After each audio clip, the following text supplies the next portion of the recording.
My stepsister framed me for causing her allergic reaction, so my 3 brothers locked me in a cramped, airless cellar and chained the door shut. I weakly pounded on the cellar door, begging my brothers to let me out. James, my oldest brother and a business tycoon, coldly scolded me before leaving.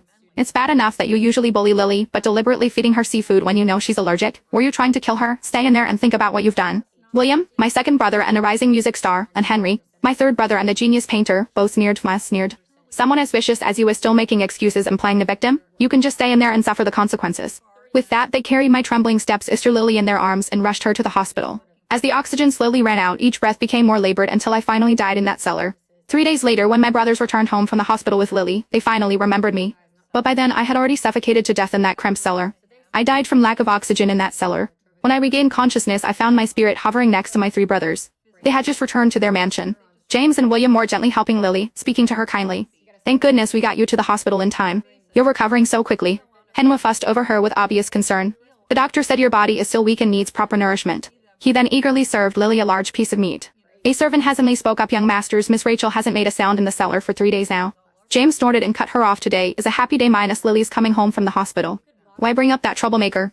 The servant tried to continue, but William and Henry's cold glare silenced her. That wretched girl must have known about the seafood allergy and deliberately made an entire seafood dinner. William fumed. And I thought she was finally starting to accept Lily. Turns out it was all premeditated, Henry added angrily. Lily put on a frightened expression and timidly said, Fake sister is being punished because of me. She's been alone in that cellar for so many days. What if she's angry when she comes out? James' expression hardened. Don't worry, Lily. We've been too lenient with her before. She's never faced real consequences. After this lesson, she won't dare bully you again. As he spoke, he instinctively pulled out his phone and refreshed our chat history. But our last messages were still from 3 days ago. In those 3 days I hadn't sent a single message or made a single call. James' eyes flashed with anger. That ungrateful brat, it's been days and she hasn't even sent one message asking how Lily is doing.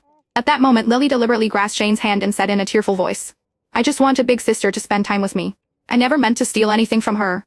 James quickly set down his phone and stroked Lily's head affectionately. Lily, you're so kind. Not like Hermione, she's nothing but an ungrateful wretch. William's eyes filled with cold disdain as he thought of me. That's right.